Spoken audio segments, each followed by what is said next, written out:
ஞானச்சாரலை விரும்பிக் கேட்டு சிறந்த கருத்துக்களை பதிவிடும் நண்பர்கள், பார்வையாளர்கள் அனைவருக்கும் எங்களின் சேனலின் சார்பாக மனமார்ந்த நன்றிகள். இது உங்களுக்கு பிடித்திருக்கும் பட்சத்தில் இதை பலருக்கும் ஷேர் அண்ட் சப்ஸ்கிரைப் செய்தால் இந்த கருத்துக்கள் பலருக்கும் சென்றடைய உதவியாக இருக்கும். நன்றி. பேளம் இளைஞனாகிய எல்லாம் வல்ல ஸ்ரீ கழுகாசலமூர்த்தி பெருமானுடைய திருவருளினால் வெளிவந்து கொண்டிருக்கும் இந்த ஞானச்சாரலில் மெய்ஞான பாதையை விளக்கும் முகமாக ராஜபாட்டையில் சென்று ஞானமாகிய மிகப்பெரிய சுரங்கத்தை சென்று அடைவதற்கு முன்னோர்கள் கூறிய பல வழிகளையும் அந்த வழிகளில் சென்று நான் அடைந்த அனுபவங்களையும் வைத்து சிலராவது அந்த ராஜவீதியில் நடந்து அங்கும் எங்கும் சுற்றி அலையாமல் எது இலக்கு என்ற அந்த ஞான அறிவை பெற வேண்டும் என்று நம்முடைய முன்னோர்கள் பலர் கணக்கில்லாத அந்த ஞான விளக்கை ஏற்றிய அடிப்படையில் மிகச்சிறிய ஒரு வெளிச்சத்தை தர வேண்டும் என்று இந்த ஞான உரைகளை, ஞான சாரல்களாக நான் கொடுத்து வருகிறேன். பொதுவாக இந்த உலகமெல்லாம் இறைவனுடைய ஆளுகைக்கு கீழ், நிர்வாகத்தின் கீழ் இயங்குகிறது. இங்கே மாயை என்ற மறைப்பை வைத்திருப்பதும் இறைவன். கோடிக்கணக்கான பாதைகளை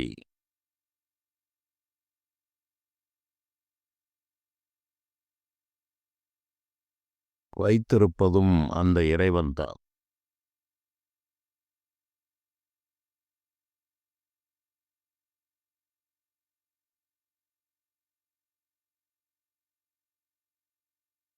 இப்படி மனிதர்களை பலவிதமான பக்கவாட்டு பாதைகளிலே, சுற்று வழிகளிலே அலையவிட்டு இந்த பூமண்டலம் என்கிற மிகப்பெரிய சந்தைக்கிடையில் மனம் கவர்கின்ற பலவிதமான பொருள்களையும் சுகதுக்க அனுபவங்களையும் வைத்து இந்த மண்ணைத் தவிர வேறு ஒன்றுமில்லை என்று முழுவதும் இதில் ஆழமாக சென்று மனதை பதியவிட்டு எப்போதாவது அரிதாக சில விஷயங்களை நாடி அந்த நாடி செல்லுகின்ற வழியில் சிலர் அங்கங்கே செய்கிற சின்ன சின்ன வேலைகளில் மனம் கவரப்பட்டு மொத்த இறைவனுடைய செயல்களுக்கும் இதுவே அளவுகோல் என்று இந்த சிறு சிறு அமானுஷ்ய சக்திகள், சில வியக்கத்தக்க ஆற்றல்கள் என்று இந்த செயல்களில் மனம் கவரப்பட்டவர்களாக அந்த ராஜபாட்டையை, ராஜ வீதியை தவறவிட்டு பக்கவாட்டில் இருக்கிற பல ஆயிரக்கணக்கான குறுக்கு வழிகளில் பல பிறவிகளில் வீணடித்து அதில் சென்று அந்த பிறவிகளை வீணாக்கி எத்தனையோ சிரமங்களுக்கு பிறகு மீண்டும் அந்த இறையருளால் அந்த ராஜ வீதியை கண்டு அதில் நடக்கத் தொடங்கி அதன் பிறகு நம்முடைய இலக்கு இதுதான், எங்கும் நிறைந்து நம்மோடையே இருந்த இந்த இறைவனை நாம் மறந்து இத்தனை காலமும் பிறந்து இறந்து உழன்றோம். நாம் அடைய வேண்டிய பொருள் நம்மோடையே இருக்கிறது, நம்மிடமே இருக்கிறது, அது எங்கும் பறந்திருக்கிறது. இலக்கு எது, எதை அடைய வேண்டும் என்று தெரியாமல் இறைவன் வைத்த மாயையால் அனந்த கோடி பிறவிகளை வீணாக்கி பல பல பாதைகளில் சென்று முக்தி நெறி அறியாத மூர்க்கரோடு முயன்று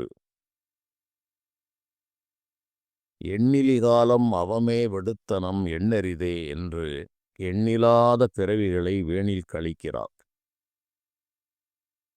இதை அனைத்து ஞானிகளும் மிக தெளிவாக சொல்லியிருந்த போதிலும்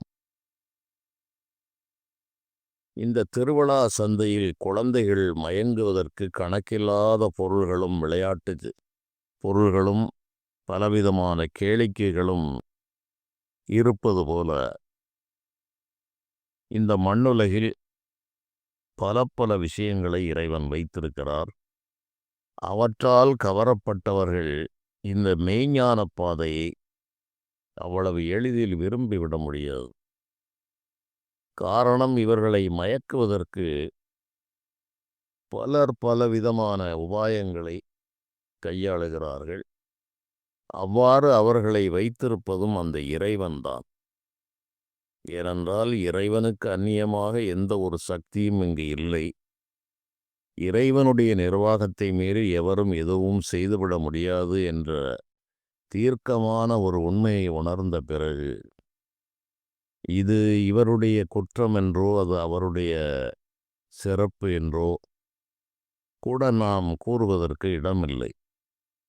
அனைத்து வேலைகளையும் வைத்திருப்பவன், அஞ்ஞானியை வைத்திருப்பவனும் மெய்ஞானியை வைத்திருப்பவனும் அந்த இறைவன். ஆனால் மனித சுதந்திரம் என்ற ஒன்றை கொடுத்திருக்கிற காரணத்தால் இதுபோன்ற ஞான உபதேசங்களும் நல்வழி காட்டுதல்களும் மீண்டும் மீண்டும் மனிதர்களுக்கு இந்த உயர்ந்த செய்திகளை போதிக்கின்ற செயல்களும் காலம் காலமாக நடைபெற்று வருகிறது. அந்த மனித சுதந்திரத்திற்கு உள்ளாக இது போன்ற விஷயங்களை கேட்டு இலக்கு எது, செல்ல வேண்டிய பாதை எது என்பதை ஒரு ஜீவன் தீர்மானிக்க வேண்டும். முற்றிலும் திருவிழாவில் வேடிக்கை பார்த்து கொண்டே ஒரு குழந்தை இருக்காது. குழந்தைத்தன்மை மாறும் வரைதான் அதற்கு அந்த விளையாட்டு பொருள்களின் மேல் ஈர்ப்பும் ஆசையும் இருக்கும். வயது முதிர முதிர அந்த ஆசைகளெல்லாம் மாறிவிடும். நடுவயதில் ஒரு ஆசை, அதன் பிறகு ஒரு ஆசை என்று இந்த ஆசை மேலும் மேலும் வேறு வேறு கிளைகளை பற்றி கொண்டே இந்த மனம் செல்லுகிறது. இந்த ஆசைக்கு ஓர் அளவே இல்லை. அது எத்தனை பற்றினாலும் மீண்டும் மீண்டும் இந்த மண்ணுலகையே பற்றும். இந்த மண்ணுலக பொருள்களை பற்றும். மண்ணாசை, பெண்ணாசை, பொன்னாசை என்ற 3 விலங்குகளுக்குள் மாட்டிக்கொண்டு எத்தனை வாய்ப்புகள் கொடுத்த போதிலும், விண்ணுலக வாழ்வே கொடுத்த போதிலும், அங்கும் இதுபோன்ற சுகபோக போக்கியங்களையே ஒவ்வொரு பிறவியிலும் தான் எடுத்த உடம்புதான் உறுதியானது, இதுதான் நிலையானது என்று கோடிக்கணக்கான உடம்பை எடுத்து இழந்துவிட்ட ஜீவன் அந்த இரகசியங்களை அறியாத காரணத்தால் ஒவ்வொரு பிறவியிலும் இதுதான் நமக்கு உடம்பு, இதுதான் வாழ்வு என்று மிகப்பெரிய மயக்கத்தில் இருக்கிறது. இந்த மயக்கத்தை தெளிவிப்பது என்பது அவ்வளவு சுலபமான காரியம் அல்ல. மீண்டும் மீண்டும் எத்தனை கோடி முறைகள் கூறினாலும் மனம் இந்த தாழ்ந்த விவகாரங்களில் ஈடுபடுவதை ஒருபோதும் தடுக்க முடியாது. உண்மையான ஞான தீ சுடர்விட்டு என்று பிரகாசிக்குமோ அன்றுதான் அவர்களுக்கு இது போன்ற செய்திகள் இனிப்பாக இருக்கும். அதுவரை இந்த திருவிழா சந்தையில் விற்பனையாகின்ற இந்த விளையாட்டு பொருள்களின் மேல் உள்ள ஈர்ப்பு எளிதில் குறையாது. அந்த நிலையில் அன்றும் இன்றும் நம்மால் பார்க்க முடிகிறது. சித்தர்கள் என்பவர்கள் ஏதோ சின்ன சின்ன வேலைகளை இந்த பக்கவாட்டு பாதைகளில் இந்த ஜீவனை அழைத்து சென்று இறைவனே மண்ணுலகத்தையே ஒரு மாய நாடக மேடையாக வைத்திருக்கிறார். அதில் இருந்து இவன் வெளிப்படைந்து ஞானப்பாதைக்கு செல்ல வேண்டும் என்றால் அங்கு பல கோடிக்கணக்கான பக்கவாட்டு பாதைகளை வைத்திருக்கிறார். இவன் அந்த ஒவ்வொரு பாதைகளிலும் நுழைந்து பல பல ஆற்றல்களை அடைய வேண்டும் என்று மீண்டும் மீண்டும் ஏமாற்றப்படுகிறான். மண்ணுலக வாழ்வே ஒரு ஏமாற்றம். அந்த மண்ணுலக வாழ்விலிருந்து வெளிப்படைந்து இறைவன் என்கிற சிந்தனை உண்டாகி அந்த இறைவனை அடைய வேண்டும், அறிய வேண்டும், தன்னைத்தான் அறிய வேண்டும் என்கிற ஞான வேட்கை வருவதே அரிதிலும் அரிது. அவ்வாறு அந்த ஞான வேட்கை வருகின்ற மனிதனை அதன் பிறகு அடுத்த மாயா சக்திகள் தொடர்ந்து பக்கவாட்டு பாதைகளிலே சென்று இந்த அமானுஷ்ய சக்திகளை கொடுத்து, அமானுஷ்யமான இறை நிர்வாகிகள் பலருடைய அறிமுகத்தையும் கொடுத்து, அந்த ஆற்றல் செய்கிற நபர்களை மிகப்பெரிய நபர்கள் என்ற ஒரு மயக்கத்தையும் கொடுத்து, அதுதான் நாம் அடைய வேண்டிய இலக்கு என்று இவனை மயக்கத்தில் ஆழ்த்தி, அதிலும் கணக்கில்லாத பிறவிகளை இந்த ஜீவன் வீணாக்குகிறது. இது இறைவனால் வைக்கப்பட்ட ஒரு அமைப்பு.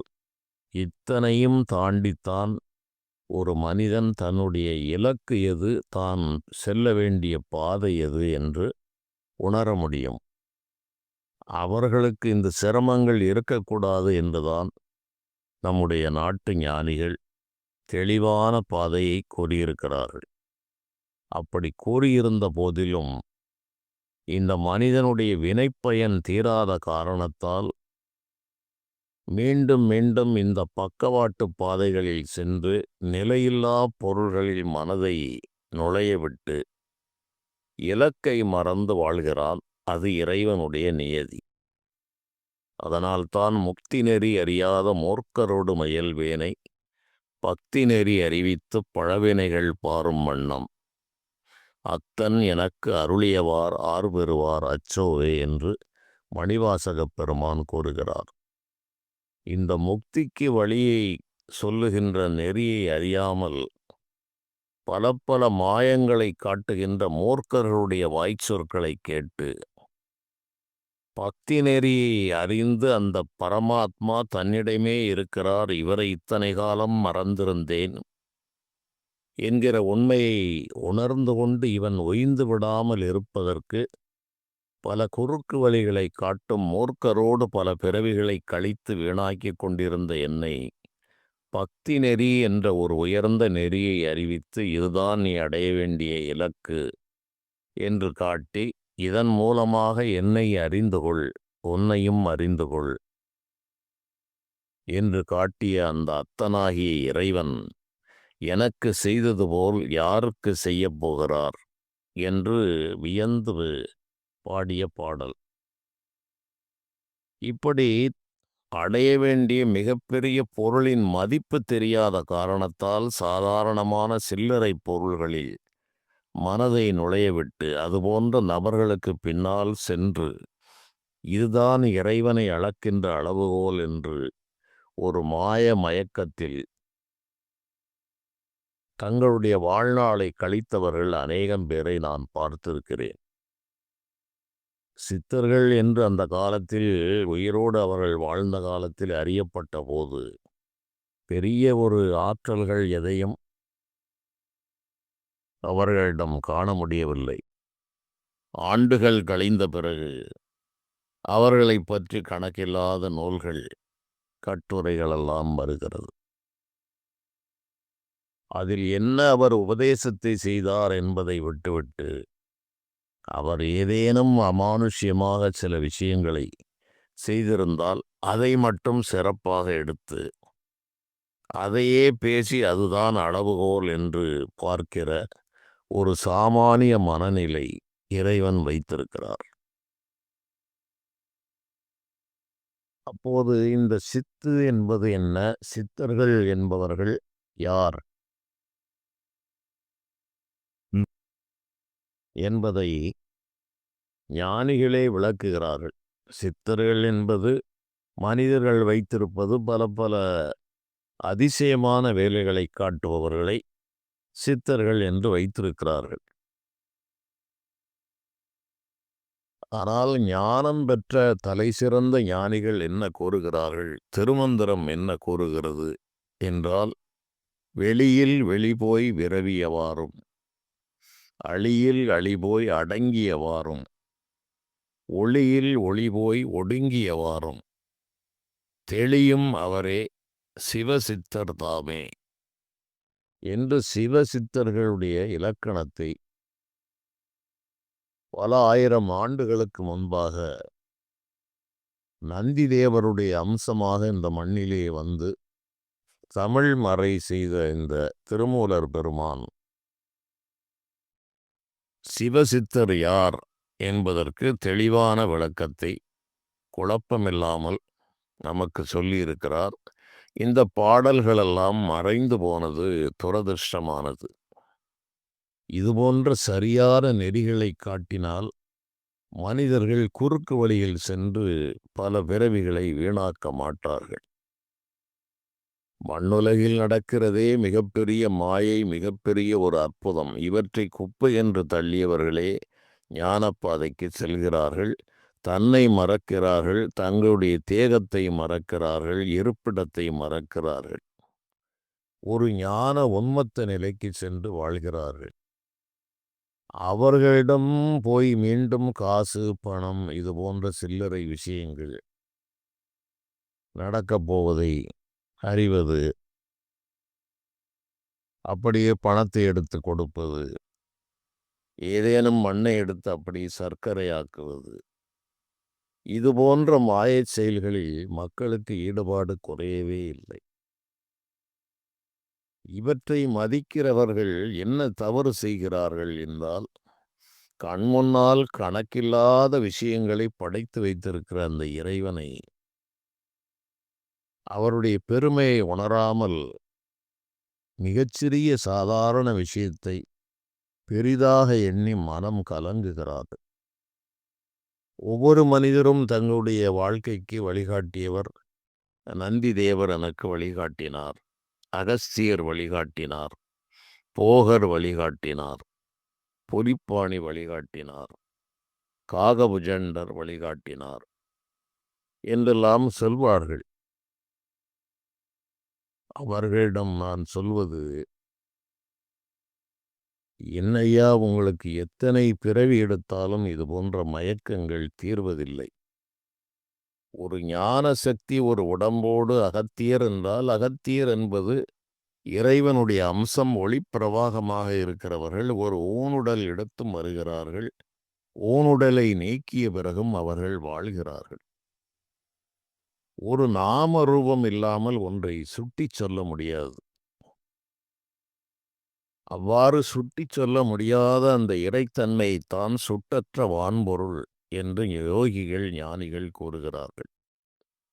அப்படி இருக்கும்போது அந்த சமுத்திரத்திலே சென்று கலந்துவிட்ட நதிகளை, இது காவிரி, இது சிந்து, இது நர்மதா, இது கோதாவரி என்று எவ்வாறு காட்ட முடியாதோ, அந்த கடலை அடையும் வரை அதற்கு அந்த நாமரூபங்கள் இருந்திருக்கும். கடலில் கலந்த பிறகு தனித்தனியாக பிரித்து காட்ட முடியாது. அது கடல் என்ற ஒரே பெயருக்குள் அடங்கிவிடும். இப்படியெல்லாம் இருப்பது தெரியாமல் நாமரூபத்தோடு இருக்கும் வரை நீங்கள் சொல்வது சரி. ஒரே பொருள் பல பல கவர்களில் உள்ளே போடப்பட்டு வருகிறது. உள்ளே இருக்கும் விஷயம் ஒன்றுதான்.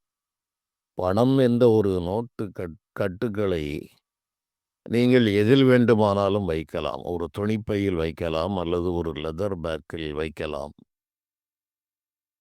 இன்னும் பல பல வழிகளில் வைக்கலாம். அது மேலே இருக்கிற கவர், உரையை பற்றி கவலை இல்லை. உள்ளே இருக்கிற நோட்டு தான் மதிப்பை பெறுகிறது. அதைப்போல அந்த உயர்ந்த பொருள்களை நினையாமல் சாதாரணமான பல வஸ்துக்களிலே மனம் கவரப்பட்டவர்களாக, தனித்தனியே பிரித்து பார்த்து குழப்புகிறவர்களாக, ஒரு அகஸ்தியர் அருள் பெற்றவர்கள் என்பது என்னுடைய மூதாதையர்கள், தாய்வழி மூதாதையர்களில் மிகப்பெரிய அருள் விளையாடல்களை நடத்தியவர்களெல்லாம் இருக்கிறார்கள்.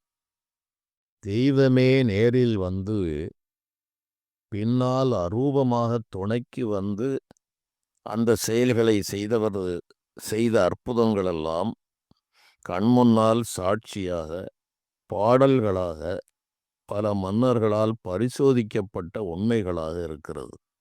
காலம் கடந்தும் இன்றும் இருக்கிறது. இவற்றையெல்லாம் அதிசயம் என்று இவர்கள் அறியாமல் ஏதோ ஒரு சின்ன சின்ன வேலைகளை செய்பவர்களை இது ஒரு மிகப்பெரிய அருளுக்கு இதுதான் அடையாளம் என்று முடிவு செய்கிறார்கள். அதுதான் மிகப்பெரிய ஒரு பரிதாபகரமான நிலை. இறைவனே திருவிளையாடல் நடத்தி கல்லாக இருந்த யானை கரும்பை உண்ணும்படியாக மன்னனுடைய விருப்பத்திற்கு ஏற்ப செய்தார் என்றெல்லாம் சொல்லப்பட்டிருக்கிறது. 7 கடல்களையும் மீனாட்சி தேவி மதுரைக்கு அழைத்து வந்தார் என்றும் சொல்லப்படுகிறது. அது 7 கடல் தெரு என்று மதுரையில் இன்றும் இருக்கிறது. சப்த சாகரங்களும் அந்த மதுரையை நோக்கி வந்தது என்று 7 கடல் சீமை என்று அதற்கு பெயர். இப்படி வளையல் விற்றார், குதிரை விற்றார் என்றெல்லாம் இறைவனே இவ்வாறு நேரடியாக செய்தது என்பது அவையெல்லாம் பெரிதாக தெரியாமல், அதன் பெருமை தெரியாமல் மறந்து போய் சாதாரணமாக அந்த காலங்களில் தெருக்களில் பார்க்கலாம். இந்த பாம்புக்கும் கீரிக்கும் சண்டை வரப்போகிறது என்று சொல்லி கூட்டத்தை சேர்த்து இறுதி வரை அந்த செயல் நடக்காது. ஒரு சிறு பையனை படுக்க வைத்து அவன் மேல் ஒரு துணியை போட்டு மூடி, ஐயாவிடம் பாக்கெட்டில் எத்தனை ரூபாய் இருக்கிறது, அது 2 ரூபாயா 5 ரூபாயா என்று 4-5 பேர்களிடம் அவன் கேட்க இவன் சொல்லுவான், ஐயாவிடம் 5 ரூபாய் இருக்கிறது, இவரிடம் 2 ரூபாய் இருக்கிறது என்று கூறுவான். பல விஷயங்களை எல்லாம் கூறிவிடுவான். இதற்கு அடுத்த நிலையில் கௌரவமாக இந்த வேலையை செய்பவர்கள், மாம்பழத்திலிருந்து சிவலிங்கத்தை எடுத்து தருகிறேன், வாழைப்பழத்திலிருந்து சிவலிங்கம் தருகிறேன் என்று பலவிதமான ஒரு மாய வேலைகளை செய்கிறவர்கள் அன்றும் இன்றும் இருந்து கொண்டே இருக்கிறார்கள். ஆனால் உண்மையில் இறை ஆற்றலால் கண்ணுக்கு தெரியாத பல மனிதர்கள், பல யோகிகள், சித்த புருஷர்கள், அவர்கள் உடம்பை விட்டு விட்டவர்கள், காயத்தை கடற்றி விட்டவர்கள், அரூப நிலையில் ஒளியாக இருக்கிறவர்கள், சுட்டி செல்வதற்கு ஒரு பெயர் வேண்டும் என்று நாம் அகத்தியர் என்றும் காகபுஜண்டர் என்றும் திருமூலர் என்றும் நாம் ஒரு பெயரை சொல்லுகிறோம். அவை அனைத்தும் சிவ வியாபகத்தின் ஒரு ஒளிக்கூறு. சூரியன் என்றால் அது அனைத்து உலகத்திற்கும் பொதுவானது. அந்த உலகத்திற்கு பொதுவான சூரியனை எங்கள் ஊரில் சூரியன் தெரியவில்லை என்று ஒருவர் கூறலாம். அங்கு மேகம் மறைத்திருக்கலாம். ஒரு ஊரில் சூரியன் தெரியலாம், பிரகாசமாக இருக்கலாம். ஒரு ஊரில் சூரியனை முற்றிலும் மறைத்து குளிர் பிரதேசமாக அது இருக்கலாம். இருப்பது ஒரு சூரியன். அதனுடைய தன்னை பொறுத்தெல்லாம் அது மனிதர்களால் விளங்கி கொள்ளப்படுகிறது. அதுபோல இறைவன் கண்ணுக்கு தெரியாத பல சக்திகள் மூலமாகத்தான் இந்த ஜீவ வர்க்கங்களை வழிநடத்தி வருகிறார். அந்த நிலையில் தெரிந்தும் வரலாம், தெரியாமலும் வரலாம். அனைத்துமே இறைவனால் தான் நடக்கிறது என்கிற இந்த மாபெரும் இரகசியம் மனித மனதிற்கு நிரந்தரமாக மறைக்கப்படுகிறது. செயல்களை பலவிதமாக தனதென்றும் அவருடையதென்றும் இவருடையதென்றும் அஞ்ஞானத்தால் பிரித்து பார்த்து அரிதாக சில விஷயங்களை செய்கிறான் ஒரு மனிதன் என்றால், நான் காகபுஜண்டருடைய அருளால் இதை செய்தேன் என்று சொன்னால் அதை கண்டு பிரமிக்கிறது. இறைவனே நேரில் செய்த அதிசயங்களை பொரிதாக எடுத்துக்கொள்வதில்லை. இப்போது நாம் சிவசித்தர் யார் என்று திருமூலர் பெருமான் கூறியதை ஒரு பாடலாக பார்த்தோம். வெளியில் வெளிபோய் விரவியவாறும் என்றால், வெளி என்பது வெட்ட வெளி என்று ஞானத்திலே சொல்வார்கள். அகண்டாகார பெருவெளி அல்லது சிதாகாய பெருவெளி என்று ஆகாய கமனனாகிய இந்த ஆன்மா அந்த பெருவெளியில் சிவத்தோடு போய் கலக்கின்ற இந்த வித்தையை அறிந்தவர்களும் அழியில் அழிபோய் அடங்கியவாறும் இந்த இச்சை என்கிற ஆசை சுபேச்சையாக மாறி சிவபிரானது இச்சையில் போய் இந்த ஆன்மாவினுடைய இச்சை ஒடுங்கி விடுகிற அந்த தன்மையை அறிந்தவர்களாகவும் இந்த சிவ ஒளியில் ஜீவ ஒளி போய் ஒளியில் ஒளி போய் ஒடுங்கியவாறும் சிவ ஒளியில் ஜீவ ஒளி சென்று சேருகின்ற இந்த வித்தைகளை எவர் ஒருவர் தெரிந்திருக்கிறாரோ அவர்தான் சிவசித்தர் என்று இந்த உயர்ந்த விஷயங்களை தெரிந்தவர்களையே சித்தர்கள் என்று அடையாளப்படுத்துகிறார்கள். சிவயோகிகள் யார் என்பதை திருமூலர் பெருமான் வித்தை கெடுத்து வியாக்கரத்தே மிக சுத்த துரியம் பிறந்து தொடக்கர ஒத்து புலன் உயிர் ஒன்றாய் உடம்போடு செத்திட்டிருப்பார் சிவயோகியர்களே என்று சிவயோகிகளினுடைய இயல்பை கூறுகிறார். வித்தை கெடுத்தல் என்பது இந்த பிறவிக்கு காரணம் கர்மம் என்ற வித்து. அந்த வருபட்ட வித்து, வருபட்ட விதை அல்லது உமியை கழற்றிய அந்த நெல் மீண்டும் முளைக்காது. அதுபோல் இந்த சிவ யோகிகள் பிறவிக்கு காரணமான இந்த வித்தை கெடுக்கிறார்கள். சகலவிதமான கர்மாக்களை அழிக்கிறார்கள். அவ்வாறு அழிந்த காரணத்தால் சுத்த துரியம் பிறக்கிறது அவர்களுக்கு. துரிய நிலை அடைகிறார்கள், விழிப்பு நிலை அடைகிறார்கள்.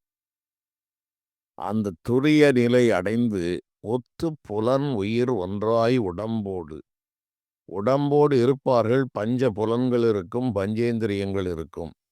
அனைத்தும் இருந்தாலும் அவர்கள் ஒரு இறந்து போன ஒரு உடம்பு போல் இந்த உடம்பை ஒரு கருவியாக வைத்து இதில் எந்த இயக்கங்களும் இல்லாமல் தன்னை மறந்து தெரிவார்கள். அவர்களே சிவயோகியர்கள். உடம்போடு கூடியிருந்தாலும் உலக வாதனைகளை எவர் நீங்கியிருக்கிறாரோ அவரே சிவயோகி என்று திருமூலர் பெருமான் கூறுகிறார். இது அவர் மட்டும் கூறவில்லை, அனைத்து ஞானிகளும் இதையே வலியுறுத்துகிறார்கள். ஞானம் என்பது இதுதான். எத்தனையோ காலங்களை வீணடித்து விட்டேன் என்று சித்தர்களே பல இடங்களில் கூறுகிறார்கள். இந்த அத்தனை சித்துக்களுக்கும் மூல வித்தாக இருப்பவன் இறைவன். பழனியில் முருகப்பெருமானுக்கு சித்தநாதன் என்று பெயர். பழனிக்கு சித்தன் வாழ்வு என்றும் ஒரு பெயர். சித்தா சித்தி திறங்காட்டும் தேவர் சிங்கமே என்று சுந்தரமூர்த்தி நாயனார் சிவபெருமானை அழைக்கிறார். சித்து என்பது அறிவு. சகல குற்றங்களும் நீங்கி தெளிந்த அறிவு பெற்றவரே சித்தர் என்று கருதப்படுகிறார்கள். சின்ன சின்ன வேலைகளை செய்வதுதான் சித்து என்று இன்று ஒரு மரபு ஒன்று உருவாகி வருகிறது. இவையெல்லாம் மிக சாதாரணமான விஷயங்கள் என்று அன்றும் இன்றும் மிகச்சிறந்த ஞானிகளால் தள்ளப்பட்டது. அப்பர் பெருமான் சிவபெருமானுடைய பரிபூர்ண அருளை பெற்றவர். அவர் இறுதியாக முக்தி நிலை அடையும் காலம் வந்தவுடன் ஒரு சிவாலயத்தில் சென்று என்றும் போல் உழவாரப் பணி என்று அவர் அந்த உழவாரப் பணியை செய்தபோது விலை உயர்ந்த பொன்னும் மணியும் மரகதமும் மாணிக்கமும் வைரமும் அப்படியே பொங்கி எழுந்து வெளியே வந்திருக்கிறது. அரம்பையர்கள், தேவலோக அரம்பையர்கள் வந்து காட்சி கொடுத்திருக்கிறார்கள். இவற்றை பார்த்த பிறகு சிவபெருமானிடம் கேட்கிறார், இன்னும் இந்த மாயப் பொருள்களில் நான் மயங்கி விடுவேன் என்று நீர் நினைத்தீரா? எண்ணுகேன் என் சொல்லி எண்ணுகேன் எம்பெருமான், என் இணையடியே எண்ணுதல் அல்லால் கண்ணில்லேன் மற்றோர் களைகண்ணில்லேன். உன்னுள்ளே 9 வாயில் வைத்தாய், ஒக்க அடைக்கும்போது நினைக்க மாட்டேன். பூம்புகலூர் மேவிய புண்ணியனே என்று ஒரு பாடல், என்றோ படித்த பாடல். அந்த பூம்புகலூர் என்ற ஊரில் அவர் முக்தியை பெற்றார் என்பது அப்பர் சுவாமிகளுடைய வரலாறு. அதில் 10 பாடல்கள் என்று எனக்கு நினைவில் இருக்கிறது. இப்படியெல்லாம் என்னை மயக்கலாமா என்று இறைவனிடம் கேட்கிறார். உன்னை அறிந்த பிறகு உன்னுடைய மாயையின் ஒரு சிறு துளியில் நான் மயங்கி விடுவேன் என்று நீ நினைக்கிறாயே. உன்னைத் தவிர எண்ணுகேன் என் சொல்லி எண்ணுகேனோ எம்பெருமான். உன்னைத் தவிர வேறு எதை நான் எண்ணிவிட முடியும்? எதில் நான் ஈர்க்கப்பட்டு விட முடியும்? இவையெல்லாம் மயக்கம் என்று என்றோ தவிர்த்து உன்னுடைய திருவடிகளை நீ காட்டி என்னை ஆட்கொண்ட பிறகு மீண்டும் இந்த பொன்னும் மணியும் அறம்பெயர்களும் என்னை ஈர்த்து விடுமா என்று கேட்டு, பூம்புகலூர் மேவிய பொன்னியா உன்னடிக்கே போதுகின்றேன். இந்த பூம்புகலூர் மேவிய அந்த இறைவா, உன்னுடைய அடிக்கே நான் வந்து சேருகிறேன் என்று திருமூலர் பெருமான் அழியில் அழிபோய் விரவியவாறும் ஒளியில் ஒளிபோய் விரவியவாறும் எங்கு புறப்பட்டோமோ அந்த இலக்கைப் போய் அடைந்து விடுதல் என்று கூறிய அந்த இலக்கணப்படி பூம்புகலூர் மேவிய பொன்னியா உன்னடிக்கே போதுகின்றேன். உன்னுடைய திருவடிதான் எனக்கு இறுதியான புகலிடம். அதுவே நான் அடைய வேண்டிய அகலிடம். அறிவார் அகலிடம் என்றெல்லாம் ஞானிகள் கூறுகிறார்கள். அந்த அகலிடமும் அதுதான், புகலிடமும் அதுதான். இவை எங்கோ இருக்கவில்லை, நம்முடைய உடம்பிலேயே வைத்து கொண்டு இந்த கஸ்தூரிமான் தன்னிடத்திலிருந்தே அந்த நறுமணம் சுகந்தம் வருகிறது என்று தெரியாமல் கானகம் முழுவதும் சுற்றி சுற்றி அலைந்து கொண்டிருந்த நிலை போல இந்த மனிதன் தனக்குள்ளேயே இந்த ஈசன் இருக்கிறான், தனக்குள்ளேயே அனந்த கோடி விதமாக விளையாடுகிறான் என்ற இரகசியங்களை அறிய முடியாத காரணத்தால் மீண்டும் மீண்டும் இந்த புறக்காட்சிகளிலே மனதை உழல விடுகிறான். ஆனால் ஞானிகள் அவ்வாறு இந்த சாதாரண சில்லறை விஷயங்களில் மனதை நுழைய விடுவதில்லை. திருமகள் உலாவும் இருபுய முராரி திருமருக நாமப் பெருமாள்கான் ஜெகதலமும் ஆனும் மிகுதி பெறும் பாடல் தெரிதரு குமாரப் பெருமாள்கான் மருவும் அடியார்கள் மனதில் விளையாடும் மரகத மயூரப் பெருமாள்கான் மணிதரளம் வீசி அணியருவி சூழ மருவு கதிர்காமப் பெருமாள்கான் அருவரைகள் நீருபட அசுரர் மாள அமரர் பொருத வீரப் பெருமாள்கான் அரவு பிறை வாரி விரவு சடை வேணி அமலர் குருநாதப் பெருமாள்கான் இருவினை இல்லாத தருவினை விடாத இமையவர் குலேசப் பெருமாள்கான் இலகு சிலை வேடர் கொடியின் அதிபார இருதன வினோதப் பெருமாளே என்று அருணகிரி பெருமான் இந்த இலங்கையில் உள்ள கதிர்காமத்தில் பாடிய திருப்புகழ். கதிர்காமத்தில் சென்று முருகப்பெருமானை மானசீகமாக நினைக்கிறார். அந்த ஒளிவடிவாக அந்த முருகப்பெருமானுடைய பெருமையும் அவருடைய அழகிலா தன்மையும் அவருக்கு உள்ளத்திலே விளங்குகிறது. ஒளிவடிவாக தரிசிக்கிறார். தரிசித்தவுடன் எழுகின்ற பாடல் இந்த பாடல். திருமகள் உலாவும் இருபுய முராரி திருமருக நாமப் பெருமாள்கான். திருமகள் சற்றும் பிரியாமல் எந்நாளும் அந்த ஸ்ரீமன் நாராயணனையே பற்றி இருக்கிற அந்த மிகப்பெரிய ஒரு ஞான வள்ளலாகிய அந்த நாராயணன் அவருடைய மருமகன் என்ற பெயரை பெற்றவர் இந்த முருகப்பெருமான் என்று இந்த திருப்புகழில் அருணகிரி பெருமான் அனைத்து பாடல்களையும் பெருமாளை என்றே முடித்திருப்பார். அந்த மகாவிஷ்ணுவனுடைய மருமகன் என்பதை பல இடங்களில் அவர் குறிப்பிடுகிறார். இந்த சமய பேதங்களெல்லாம் ஞானம் தெளிந்தவர்களுக்கு இல்லை. சமய பேதமில்லை, மொழி பேதமில்லை, நாடு பேதமில்லை, இன பேதமில்லை. அனைத்து பேதங்களையும் கடந்தவர்களே ஞானிகள். அவர்கள் குறுகிய வட்டத்திற்குள் ஒருபோதும் மாட்டிக்கொள்ள மாட்டார்கள்.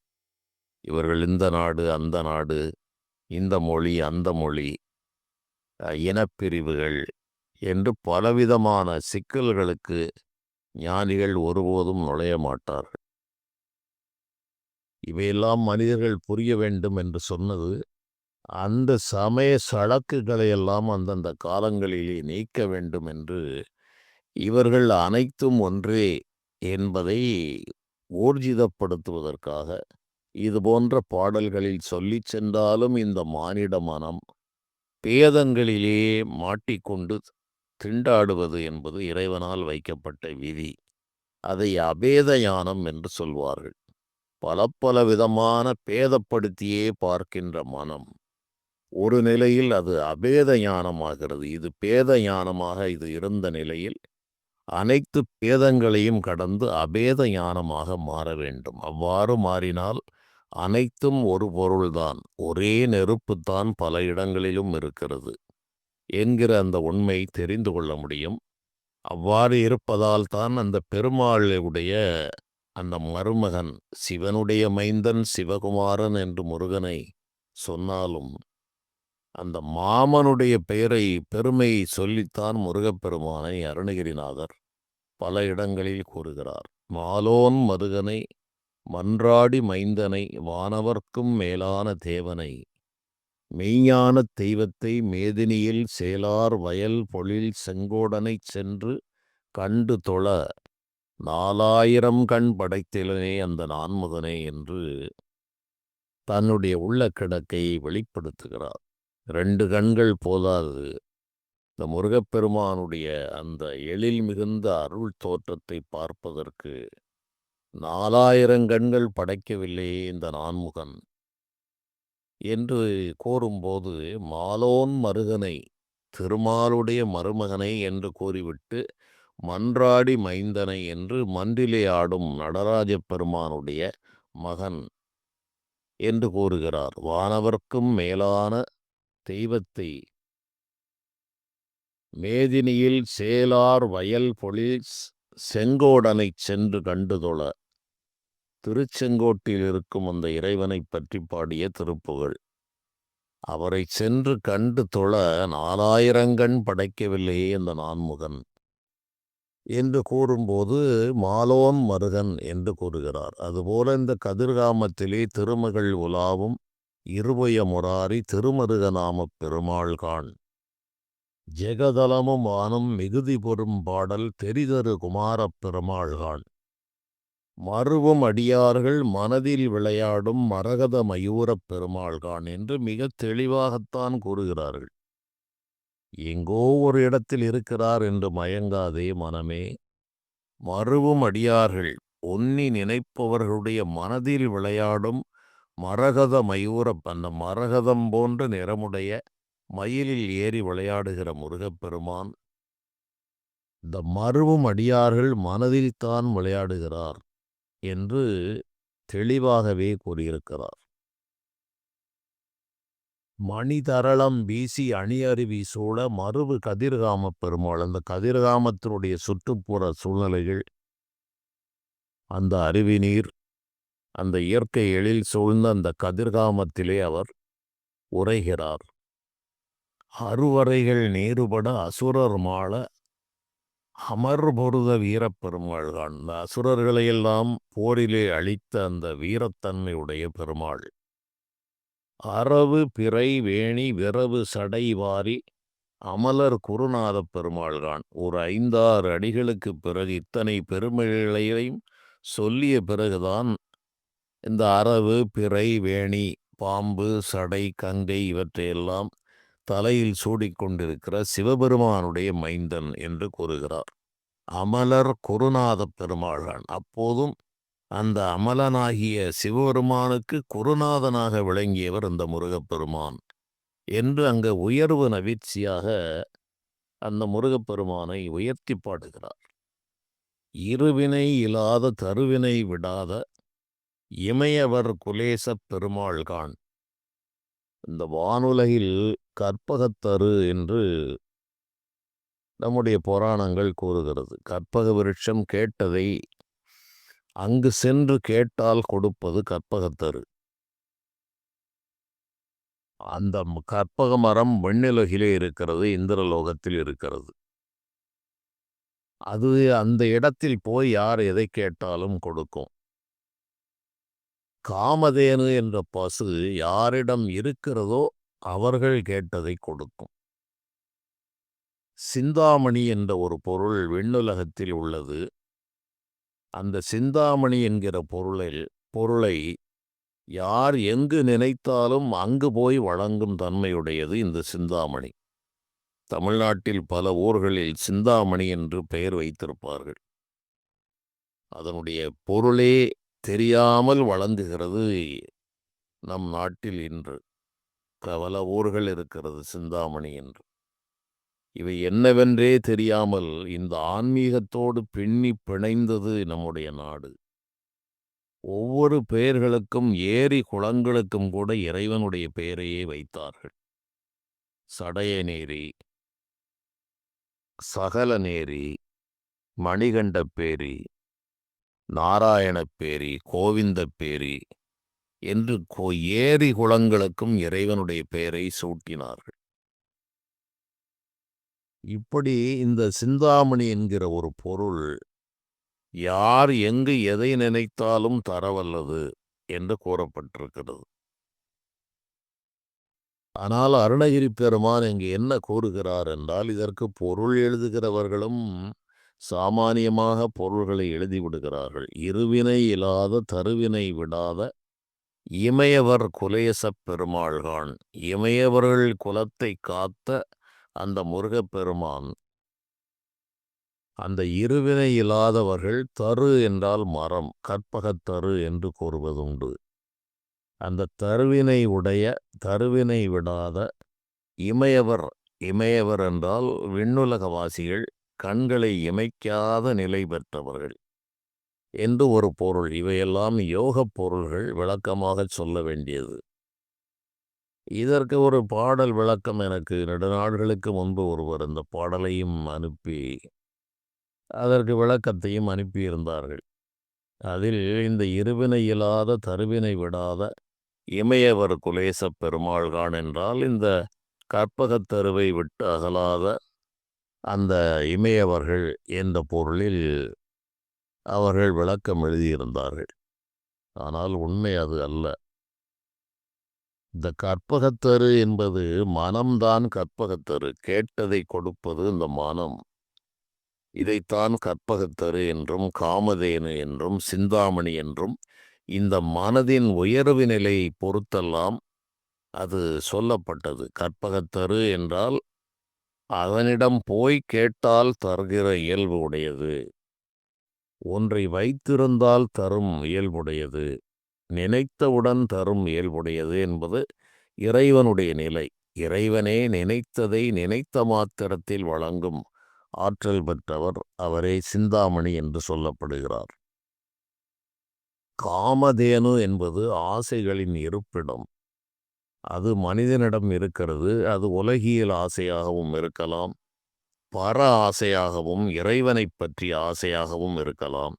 இந்த மனமே ஒரு நிலையில் சென்றால் அது பால் பசு என்று கூறுவார்கள். பார்ப்பான் அகத்தில் பால் பசு ஐந்துண்டு, மெய்ப்பாரும் இன்றி வெறித்துத் தெரிவன, மெய்ப்பாரும் உண்டேல் வெறியும் அடங்கினால் பால் பசு ஐந்தும் பாலாய்ச் சொரியுமே என்பது திருமந்திரம். அதுபோல இந்த காமதேனு பசு என்பது ஐம்புலன்கள், 5 இந்திரியங்களும் புலன்களும் தம் வசப்பட்டால் அது வேண்டிய பொருள்களை தருகிறது. தானே புலனைந்தும் தன்னில் தன்வசம் ஆயிடும், தானே புலன் ஐந்தும் தன்வசம் போயிடும், தானே புலன் ஐந்தும் தன்னில் மடைமாறும், தானே தனித்து எம் பிராந்தனை சந்தித்தே என்று திருமூலர் பெருமான் கூறுகிறார். இந்த புலன்கள் தனக்குள்ளேயே மடைமாற்றம் ஆனவுடன் அது காமதேனுவாக மாறுகிறது. ஆரம்ப நிலையில் இந்த கற்பகத்தரு, இருவினை இல்லாத தரு, இந்த மனதிற்கு இருவினைகள் நீங்க வேண்டும். மனம் இருவினைகளை பற்றி கிடக்கிறது. மனதிற்கு இருவினைகள் என்பது இல்லை. அது அஞ்ஞான வசத்தால் இருவினைகளை பற்றி, நல்வினை தீவினைகளை மீண்டும் மீண்டும் பற்றி இந்த பிறவி சுழலை அது ஒருபோதும் கைவிட முடியாமல் சுற்றி சுழன்று கொண்டிருக்கிறது. அந்த கற்பகத்தரு என்ற மனதிற்கு இருவினை இல்லை. இருவினை இல்லாத தருவினை விடாத இமையவர். இமையவர் நிலைக்கு இந்த மானிடன் மண்ணுலக வாழ்வை நீத்து விண்ணுலக வாழ்விற்கு இமையவர்கள் என்ற நிலைக்கு உயர்ந்தாலும் இவர்கள் இந்த இருவினைகளை விடாமல் இருக்கிறார்கள். இருவினை இல்லாத தருவினை விடாத, இந்த தரு என்பது மனம்.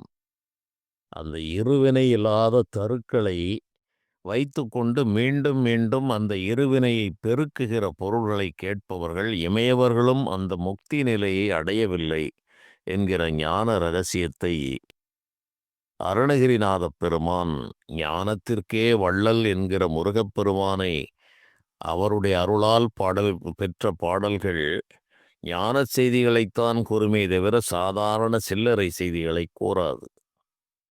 அதனால் நான் அந்த மனிதனுக்கு விளக்கத்தை எழுதினேன். இவையெல்லாம் சாதாரண கண்கள் கொண்டு பார்க்கக்கூடாதப்பா. இருவினை இல்லாத தருவினை விடாத இமையவர் குலேசப் பெருமாள்கான்.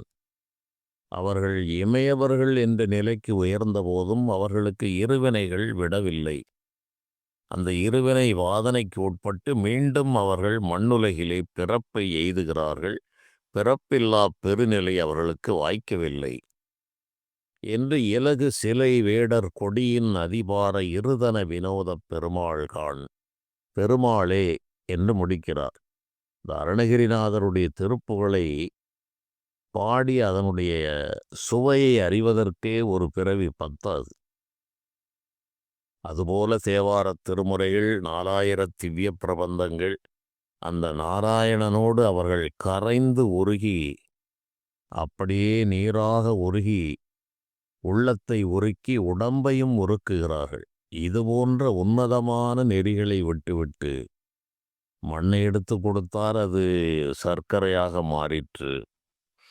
பையிலிருந்து கையை விட்டு எடுத்தார், நோட்டுக்கட்டுகளாக வந்தது என்று இவற்றையெல்லாம் பார்க்கும்போது ஒருபுறம் வியப்பும் ஒருபுறம் சோர்வும் ஏற்படுகிறது. என்ன இந்த மனிதர்கள்! சுற்றி சுற்றி இந்த கண்முன்னால் கணக்கில்லாத நோட்டுகள் இருக்கிறது. எனக்கு தெரிந்த ஒரு நபர், அவர் வேலை பார்ப்பது மதுபான கடையில் 20 ஆண்டுகளாக வேலை பார்க்கிறார். கோடிக்கணக்கான ரூபாயை இதுவரை எண்ணியிருப்பார். அரசாங்க பணம் மூட்டை மூட்டையாக கட்டி விற்பனை மிகுந்த நாள்களில் கோடிக்கணக்கில் அவர்கள் நோட்டுகளை பிரித்து எண்ணி முடிப்பதற்கு பல மணி நேரங்கள் ஆன காலங்களெல்லாம் உண்டு. இப்படி இந்த பணம் ஒரு வங்கி கேஷியரிடம் பார்த்தால் கணக்கில்லாத நோட்டுக்கட்டுகள் இருக்கிறது. நகைக்கடையில் பார்த்தால் டன் கணக்கில் நகைகள் இருக்கிறது. இதில் ஒரு கிராம் 1/2 கிராமை ஒரு சாதாரண ஒரு கல்லில் இருந்து எடுத்து ஒருவர் கொடுத்து விட்டால் அவர் கடவுளை விட தாண்டியவர், மிகப்பெரியவர் என்று இந்த மக்கள் மயங்குகிறார்கள். இதுபோன்ற சில்லறை வழிகளில் இவர்களை இழுத்து செல்வது இறை நிர்வாகம். பல பல பெயர்களில் அகஸ்திய மாமுனிவர் அருளை வேண்டினால் தருவார். அவரிடம் சில சின்ன சித்துக்களை வேண்டினாலும் அவர் தருவார். அதற்கு கீழாக இருக்கிற பலவிதமான சில்லறை தேவதைகள் பல ஆற்றல்கள் உடையவை, எதை கேட்டாலும் தரும். அதுபோலதான் இந்த கற்பகத்தேரு என்பது மனம். இந்த மனம் வசப்பட்டுத்தான் இந்த தேவதைகள் மூலமாக பல காரியங்கள் நடக்கிறது. நெல்லை மாவட்டத்தில் ஒரு காலத்தில் பல ஆண்டுகளுக்கு, அரை நூற்றாண்டுகளுக்கு முன்பாக ஒரு மனிதர் இருந்தார். காலம் கடந்து விட்டது. அவர் எந்த பொருளை கேட்டாலும் பக்கத்து மாநிலத்திலிருந்து ஒரு அரை மணி நேரத்தில் அவருடைய அந்த மேஜைக்கு அது வந்துவிடும். அது பில்லோடு வரும். மிச்ச காசுகளை கொடுத்து விடுவார். அந்த காலங்களில் இங்கு மதுபானம் தடை இருந்தபோது பக்கத்து மாநிலத்திலிருந்து இவரிடம் பாட்டில் வாங்கியவர்களெல்லாம் உண்டு. அவர்கள் நேரடியாக சொல்லுவார்கள், நான் அந்த நபரை பற்றி கேள்விப்பட்டிருக்கிறேன், மிக பிரபலமாக இருந்தவர்.